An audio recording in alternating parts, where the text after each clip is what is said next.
Welcome to the Master Tech Lou channel. I am Lou, and today I'm going to show you the differences between the Autel and the Xentry, and then let you know what Xentry and or Autel you should purchase based on what you're looking to do. The reason I'm making this video is because I get these questions all the time. Which Autel should I choose? Which Xentry should I choose? And then I see on forums people discussing the differences between the Xentry. There is no difference between the Xentry. There's only one program. The differences are in the physical parts of it, like if it's a tablet style or if it's a laptop style. If you get a VCI like the latest one we have here, or if you have the bigger brick or the other one that was the software. So it's like, imagine you have a iPhone 6, 7, 8, 9, 10. Physically they're different, but the software is the same iOS, okay? So with the new Xentry Diagnosis Pad 2, it's just super quick, super fast, but the same software is used between all the Xentrys, all right? So it doesn't matter which one you choose the one you want, the one you like. The software is all going to be the same, okay? As far as the Autel, the differences are both the speed of it, the updated software that's in there and what it can do with the car. I have the MS906BT, which from my understanding, it's just because it's got a Bluetooth VCI, which is in the car right now. And this guy, I can do everything but program. It gives me an option to program, but when I click it, it ends up saying unable to do that, or it kicks me out and won't let me do that. So I'm going to run through a side-by-side comparison to show you why you would want one, the other, or both. Quick pause. I'm sitting here editing the video and doing it up, and one thing I forgot to mention is that the Autel, depending on the version you get, you can program modules and program keys. The Xentry, you cannot. You don't have access to Mercedes servers, so once you buy the Xentry, you can only do the diagnosis and physical replacement. You can code it by changing settings, but you can't program a new module. You can't program your own engine module. You can't swap VINs. You can't change mileage on the cluster. So you can't do anything that involves the internet or Mercedes-Benz programming and back-end data. That's the downside of the aftermarket Xentrys, is you can't do that. If you want to do that, you have to go to startechinfo.com, pay for the subscription, lease a Xentry from Mercedes. I don't know if they'll let you use your own. And then from there, you can have access to do it. But we're talking 10 to 15 grand a year to do that kind of thing. So just want to throw that out there. All right, so what I had already done is our Xentry has a simulator. So right now I'm pretending to be hooked up to the car, and my Autel is actually hooked up to the car. It's hooked up to my my 2004 S600 that is kicking me in the butt. But so what I'm going to show you is how the process goes between the two of them. All right. So the first thing I had already done is I put the VIN in. I read it automatically here. I entered it in here so I can get to the simulator. The first screen that pops up is it gives me the option to do a quick test, which runs through all the modules. I can see what functions are performed by the modules. Like if I wanted to learn how Distronic works, or adaptive cruise control, or brake assist, I would go into that one. I can go to control modules directly. If I'm going to make an RO out of this, I can enter that into the scanner. And if I'm going to change, like add a trailer package or add an upgrade to the car, I go in here and it updates the vehicle documentation card on Mercedes servers. Now in here, the Autel only gives you the option to do diagnosis, which will do, it'll bring me to the diagnosis screen.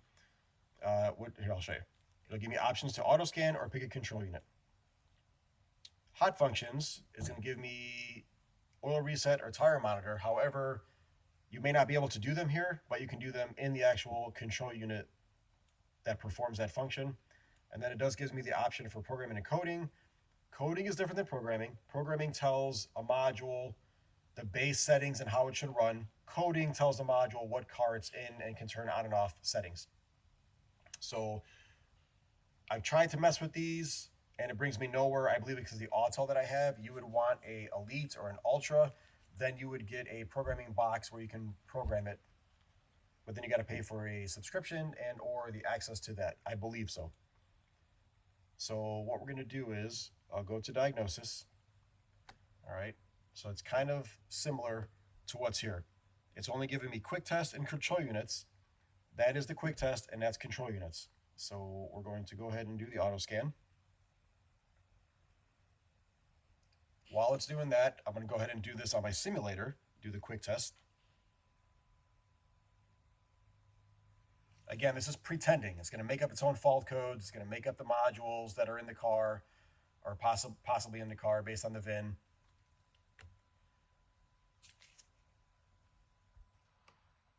You can see how fast the Xentry one goes. Even though it's a simulator, it does go faster with this new Diagnosis Pad 2. It is super, super quick.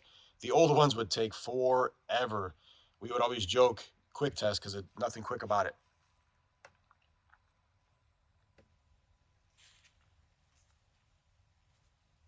So now the difference in these, I'll let that one keep running. This already did the quick test. It shows me all the modules, all the names. It shows me the part numbers to the modules. A big F is a failure that's current.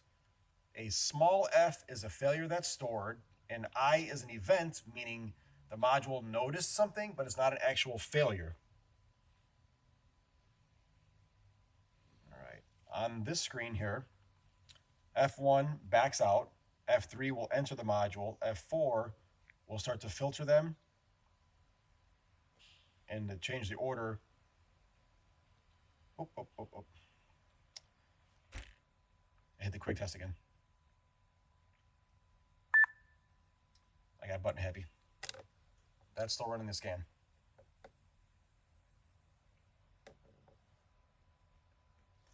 All right.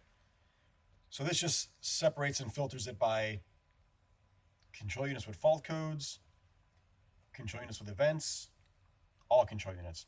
So we're going to go ahead and go into the engine module. Well, I guess let me finish the buttons down here. F5 starts a quick test all over again. F6 will give you some information, and when we click on these, it'll open up WIS, which is our workshop information system, to give you more information on how to diagnose the car or information on the car. Autel does not do that. Autel has no back-end support, and I'll show you what I mean by that. So F7 will change between the previous quick test, see it says stored quick test, and the current quick test. So if I wanted to know what fault codes were there before, say you forget, you can go back to it, it saves them. Now if I did another quick test, it doesn't save all three, it goes to the initial one and then the latest one. If I press F8, it actually opens up all the modules. It just expands them so I can see the fault codes in that module. Where Autel will kind of do that, but it does that in the report section. I have to go to the report to see the actual report. It's still doing its thing over there. We're into 5 minutes now. So what I'm going to do is I'm going to enter the engine control module. It gives you all kinds of safety notes. Yep, got it, believe you, okay. Now these are all the options we have with the Mercedes scanner while we're in the control module. And that one's still running its test. So while we're in the control module, you can read. You can read what I'm telling you, but that is basically the information on the module itself. We're going to go to all the fault codes. Function chain test is basically saying it's going to perform a test on the system, a system that operates with more than one part. It's called a function chain. So it starts with a solenoid, goes to a relay. There's different parts to it, so it's going to run through the test for that system. Like secondary air injection, that's a system. EGR, that's a system. We got actual values, which will show us values of the engine module. We'll do a side-by-side comparison. Just run down the list real quick. Actuations, where you can actuate stuff. Initial startup is when you put in a control module. Adaptations is when you want to change the learning of the control module. And by that, I mean, in fact, let me just show you.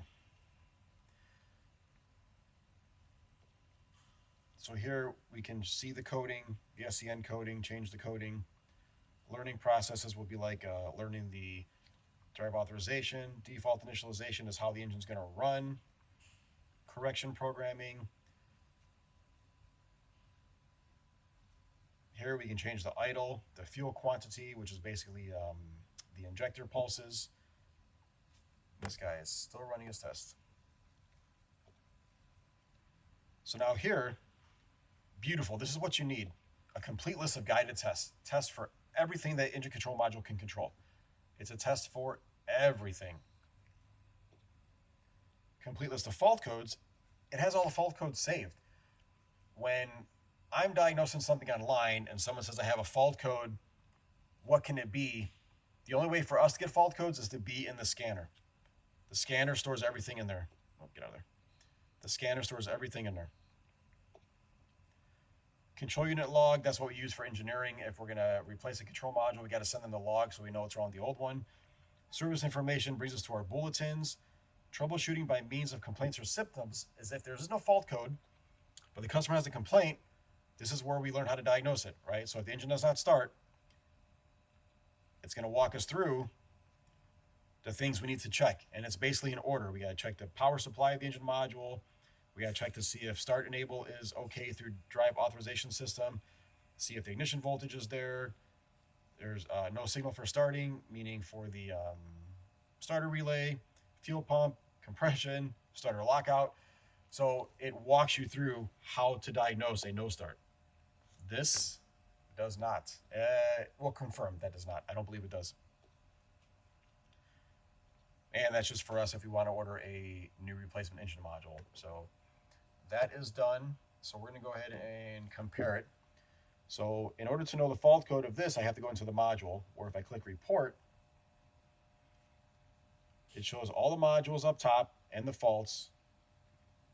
Then down below, it'll segregate them. So we're starting with the traction system. It shows the fault code. Now here's the problem with this. I'm going to click on the fault code.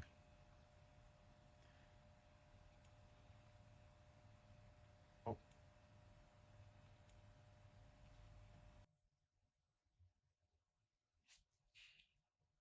right, I had Wi-Fi issues. If you pay for the repair service data, you click on the fault code, and it would open up all that as repair data service. I'm not sure where they get the information from, maybe Identifix or Mitchell on Demand, but you get kind of like a forum style repair service. If you click search, it brings you to Google.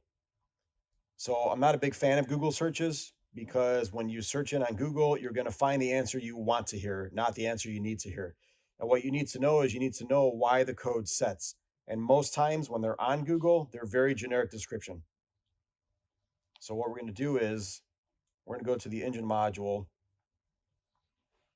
and see directly. So here's the engine module.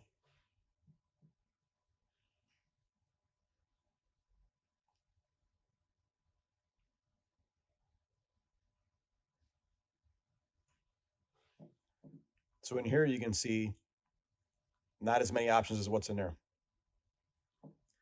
And of course, no fault code. I'll have to go back to a different, you know what? Let me go back to one we have a fault code with. So we'll just go to ESP.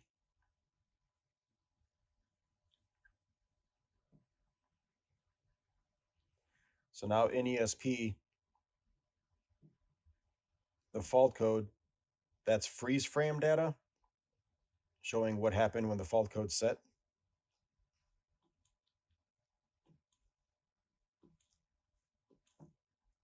All right, so it's going to bring up Google. But that's it. You either get the repair data, which would tell you what maybe fixed it, or Google. That's all you get. Now let's go to the Xentry, and I'll show you.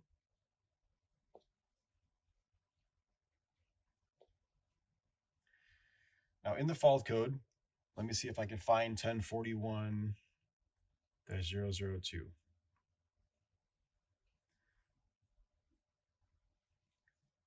1041-001, that one's 002. That's okay. So If I had this fault code, I can hit, this is our enter. It tells me the issue or what needs to be checked. So it's telling you with that code, replace the control module. And it must be learned after replacing. And when we're replacing it, we got to enclose the control unit log in the parts box when they send it back to Mercedes. So let me pick another one. Terminal 87 under voltage. The test that we need to do in order. So this brings you to the testing. It brings you to the test that you need to do. Where this one does not. This one just shows you the fault code, and then it's like, hey, good luck, man. Good luck. So you're going to need. So if you have a Mercedes and that's all you want to work on is your Mercedes, get a Xentry. If you work on multiple cars and Mercedes is not your primary work, you just want to know how to diagnose them here or there, and maybe you don't do a whole lot of work on them, you just want to know some fault codes for people, get an Autel. If you do work on a lot of Mercedes and a lot of other brands, you want both. The Autel is like, they say you can lead a horse to water, but you can't make him drink. The Autel leads you to water and then tells you to figure it out from there. The Xentry leads you to water and then offers you a cup, helps you fill the cup, asks you if you're happy with the cup of water. There's so much more that it does because it's the factory scanner. Now, when you buy these bootleg, they work just the same. I had one myself that I used for online diagnosis, and I used a simulator. I used it for years. It works fine. You'll have some hardware issues, meaning the computer might crash on you, or the VCI might take a dump, or the wiring might be bad. But if you buy from one with like a good seller rating or good feedback, then they'll probably take care of you on like maybe a warranty or exchanging it out or something like that. I help a guy in New York that goes through these maybe 2 or 3 a year, right? But the $600-700 you spend, you need the scanner to tell you how to diagnose the things. If you have an Autel, it just brings you to the fault code and says, hey man, good luck guessing. You don't know what to do with it. I've been working on Benz for 20 years. You call me and give me a fault code, I say I can't help you. We can't go to the computer and type in a fault code and get the test steps. It's just not there. It's all in the scanner. So you got to have a Mercedes scanner if you're going to do very thorough, in-depth diagnosis and want to know what the fault code means and how to diagnose the thing. So let me show you the thing that I really like about the scanner. All right. So not so much for modules outside of the engine module. Let's go to the engine module.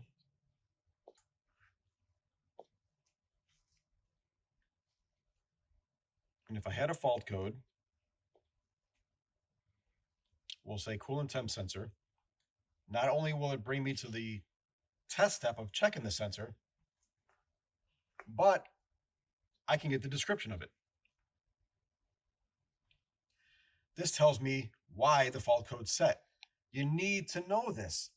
You need to know how it sets in order to know how to reproduce the driving parameters for the code to check again. So if you fix it, you don't know if you fixed it until you do the test again.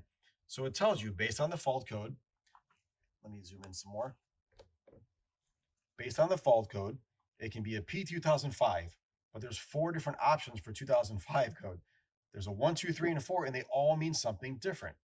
Or if I'm in this scanner, it may just show P2005 and that's it. You don't know what you're looking for. It shows a generic code. That is very important why you got to have the factory scanner for some models. So I love the fact that it brings you to the description. I'll show you what it means by check-in. Again, they're in order. First, we're going to check the actual value. Then we're going to measure it. Then we're going to check the power to it.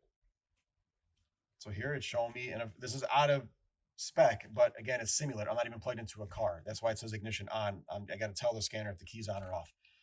So that is a basic rundown as to why you would want a Xentry versus an Autel, or an Autel versus a Xentry, or both of them. All right, so now I backed out before the quick test, and same thing here before the auto scan. What I do like about the Autel is it's very much so like the Xentry. So if I go into control units, it segregates them by drive, chassis, body. Same thing here. If I go into control units, Separates them the exact same: drive, chassis, body information. That's awesome that it's going down the same path as that. If I go to drive, it gives me all the modules that have to do with driving the car. Same thing here. If I go to drive, all the modules. So it's good. It brings you very similar to the Xentry, even though it physically looks different. It's the same path. All right. So what I want to do is we're going to go to body. We're going to go to front SAM. Front SAM's our fuse box. This car is 3, 2 in the front, 1 in the rear. And then while I'm waiting, because I'd like to take its time, I'll go here, go to body. We're going to go to left front SAM. All right, so in here, if I can back up and give a screenshot of both here. That might be too far. All right, ECU information, trouble codes, live data, active tested adaptations. Version, which is ECU information, fault codes, trouble codes, events, not in here. Again, an event is a fault is a like a fault code that doesn't really impede operation. It's more of information for us. Live data is our actual values. Active test is actuations. You get to activate stuff. Adaptations is the same thing here, which is like teaching and learning. But then initial startup is when you replace the module. And I believe it might be hidden in there. Nope, it's not. If not, what you got to do is you got to go back to the screen where it says control units, programming, and coding, and that's where you go in there, right? So, but then here you get complete list of guided tests. This does not give you that. And full list of fault codes. I can see every fault code that the module would throw. Why do they have this in here? I don't know, but it's great. Because if I erase a fault code and the code is gone, but I still need to diagnose the car, I hit the wrong button, I can go here and I can actually walk through the test for it. Now, if Autel were to buy one of these and reverse engineer it to put it in there, that would be the ultimate scanner, but no one has done that yet. All right, so what I want to do is, let's go to adaptations, read coding, change if necessary, and I can change the year that it's in, what car it's in. If somebody replaced it, this one's actually not coded. Oh, I'm sorry, simulator, duh. All right, so let me try to go here, adaptations. All it gives me is rain sensor and steering column module. So I think I got to go out.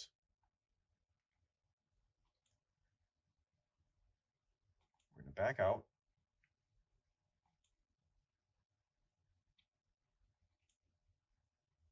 We're going to go to programming and programming coding. And it gives us all the modules that we can perform programming coding in.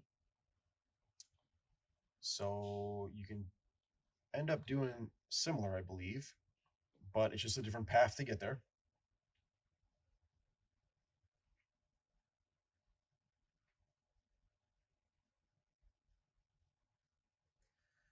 I know it takes its time. All right, so we're gonna go, so there it is, initial startups in here, read coding, and more initializations. Same thing as if you were in the modules. We're gonna go to read coding, and there we go. Got the same stuff. Same things.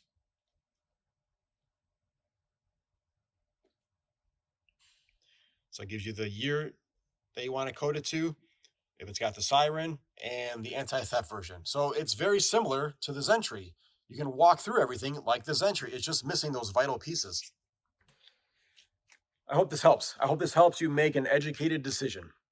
If you want to spend the money to do keys and program control modules, you want to get the Elite and the Ultra, and then I believe you're going to have to pay for the Benz stuff, which is separate than the Autel package, which would host a bunch of other control modules. So I do love using my Autel because it's very, I don't want to say fast, but it's very intuitive. It's easy to use.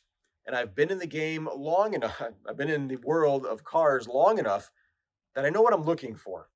But when I get a BMW or a car that I don't work on every day, and I get to the point to where there's a fault code or something, Now I got to figure out what that means, right? I don't like guessing at stuff. I got to know how it works before I can diagnose it.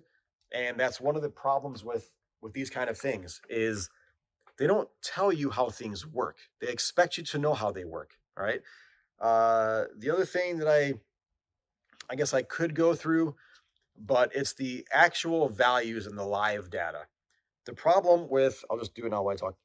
The problem with the live data on the Autel is that if, let's say in some of our cars we have 4 aromatic level sensors: front right, front left, right, rear left. But then the next year model, same car, they only have 3: 2 in the front, 1 in the rear, right in the center.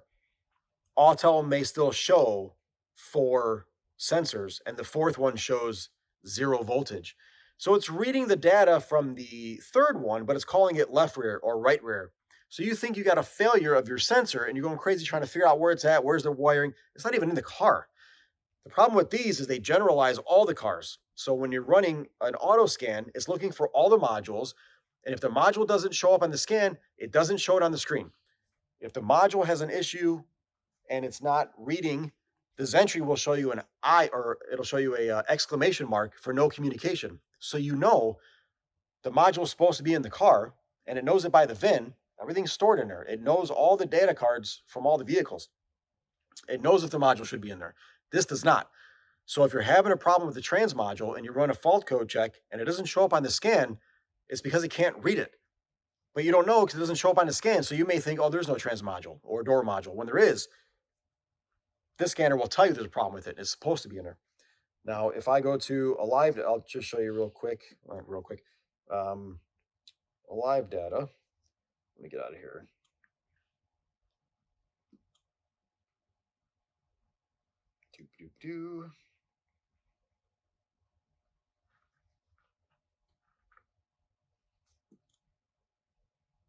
All right, so here's another thing. It's very nice. Let me lay it back down. I'll switch the camera on. All right, so I'm going to live data of the engine control module, and you can see all of the options that it gives you, and it's not giving you the actual part at first. It gives you the section you want to go into to know what values you want to look at. So it's going to give you the different operating parameters of the engine module, whether it be at cold start, hot start, whether you're checking air fuel ratio, accelerator pedal. It segregates them into certain categories. So here I'm going to do the simulator as well to show you that it's almost identical. So here we go. We get out. Cold start, warm up phase, idle speed, full driving. Everything's here. Exhaust emissions, we're all the way down the whole list. So 3, 6, 9, 12, 1, 2, 3, 4, 5, 6, 7, 8, 9, 10, 11, everything. Everything's there. All right. So if I want to check to see why it won't start, I got to see if drive authorization is enabled, which is the module saying, yeah, we can start. There's no anti-theft issue. All right. So I'll go over here to this one here. It shows everything the same, which is nice. Serial number, yes, authorized, initialized, activated. Now here's the difference here, right? So it says activated. This one says initialized. So they'll switch their different terms. This one here says the value should be yes. What is it actually reading? Yes. This one here tells you yes or no. To specify it as yes, the actual is yes. So the terminology is a little bit different. That was one of the things I was after, is the terminology. So let's try engine speed. Test idle engine speed. Do it here for this one too. All right. So this is a little bit different. Now, in the Xentry, in order to get to that test, there's preconditions. So all these values have to be met before I can go forward to that actual screen. This one just shows me the screen. Now, there are some times when you get into a value and it'll have a box saying forward. So it's actually doing the same thing as here, the preconditions. However, this time it's not. So this car has to have an engine speed of, simulator, I keep screwing that up. All right. So for idle, it's got to be running. Oil temperature has to be greater than 80. Oil level's got to be good, right? Then I can go and it gives me more options here.